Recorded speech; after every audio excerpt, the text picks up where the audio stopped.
In the studio today with me is Jerusha White. Thank you, Jerusha, so much for coming. Thank you so much for having me. It's an honor to be here. Well, we have a couple questions, and we're kind of curious how you got started in your music career. Absolutely. Thank you so much for asking me that. It's always a touching story, and I love to share. So I started singing when I was 6 years old. That's my earliest recollection. And my babcha, or grandma, if you will, she is my inspiration for singing and dancing. She was a magnitude of theater and a passionate performer herself. And I credit her with my beginning into singing. My babcha loved French folk songs, and probably one of my earliest recollections is singing to her. Sur la pointe d'avion was one of her favorites. When my grandma was in her elder years, she took very sick with cancer, and one of her favorite things was to listen to me sing for hours on end. And I was blessed with a loving family and a very supportive mom, and we were able to tape some songs from my babcha, and when she was alone, she would listen to them, and when she was getting towards the end stages of her cancer, she had a home care nurse that would come and visit her, and the home care nurse told her that she heard me singing, and she asked my babcha if I would sing at an upcoming fundraiser that they had, and that was probably one of the first performances I ever did as a child. What are your influences in music, and when did you how did those all come together? So it's a funny story because I don't have a lot of the same influences that a lot of other children or kids my age would have. My mom, being a single parent, wanted her kids, especially me as a musician, to have a well-rounded sort of base in everything we were taught. So when it came to music, my mom gave us quite a variety. She gave me Aretha Franklin, Frank Sinatra, Nina Simone, Michael Bublé, Celine Dion, Barbra Streisand. I mean, the list goes on.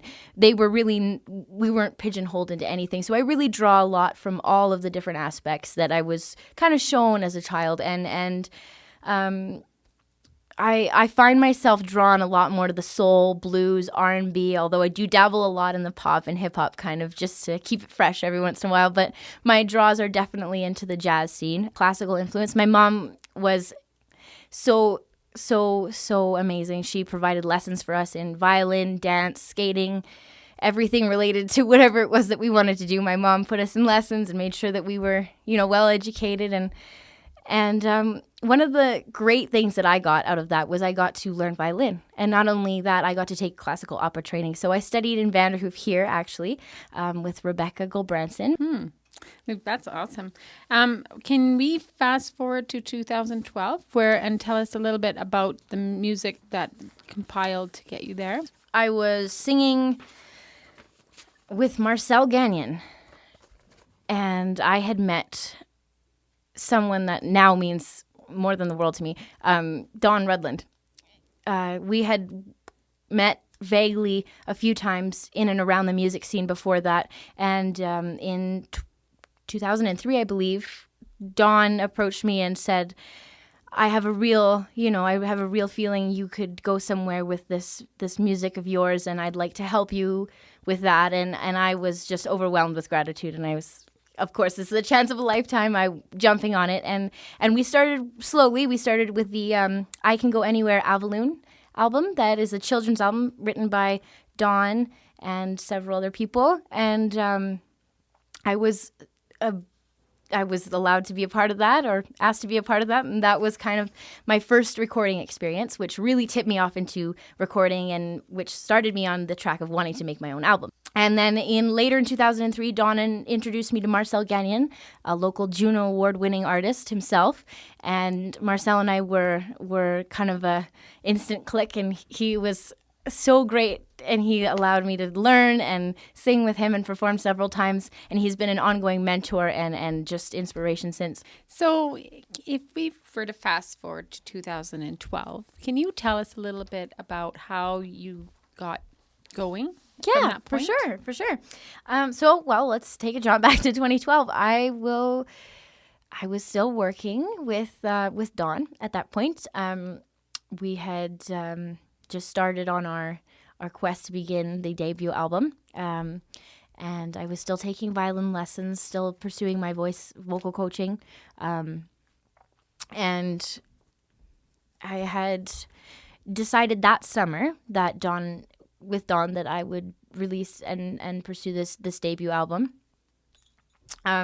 So we decided to kind of venture into that a little bit by recording an EP, which is a little less than an album, usually between 2 to 5 songs. And we recorded that at Venton Studios in Vanderhoof. And I still to this day do recordings with Greg Venton, and I consider him a dear friend and phenomenal musician. We started with 2 Christmas songs that we recorded with Greg, and they are the Christmas Crazy How It Is and Gingerbread Boy. Someone recently asked me why Gingerbread Boy, and I said, well, at Christmas time we always hear about jingle bells and snowflakes and presents and Santa. Someone needs to turn the focus to something else instead of that, and let's have a gingerbread boy. Let's have a real life gingerbread boy. and that was kind of one of the inspirations for the first Christmas song that we did. And then from there, I decided that recording was something I loved and wanted to do more of. And then Dawn was so great with being supportive, as well as my family and my mom. And we moved on to doing the first debut album. I'm so lucky. I get to work with so many amazing musicians. We worked with Dale Bagalow out of Victoria, and Maury Stearns, an accomplished international piano player and musician himself. And I learned so much from them, and they made the recording process so much easier. I was so blessed. Yeah, we're just wanting to know, when did you release your first CD, your debut album? Absolutely. So Dawn and I released the album in November of 2015 in Prince George and Vanderhoof and Fort St. James. We did releases in all 3 towns, as I feel kind of pulled in all 3 directions. I really did kind of not just grow up in one town. I feel I was raised by a community of all 3, and I'm so grateful for that. And when we did the album release, it was so great because we got to go to all of these places and do releases with them, with these towns and with the people. That's amazing. It was, and it's been an incredible journey ever since. Can you tell me a little bit about your writing? Absolutely. I started writing when I was about 9 years old. I wrote my first song that I would personally say I wrote my first song. I didn't use a lot of the material I had started writing until I was working with Dawn, and we had started to work with a lot more musicians. And then from that point, I started kind of to grow a lot more in the writing when it came to not just writing specifically about, say, love, but writing about experiences, writing about people, writing about past experiences, writing about someone else's experiences, and really growing and learning with other musicians, different writing styles, different approaches, writing in third person. And writing is honestly another passion of mine. I really do enjoy the writing process, and I've been so blessed to collaborate with so many wonderful writers, musicians, singers, just phenomenal people in general.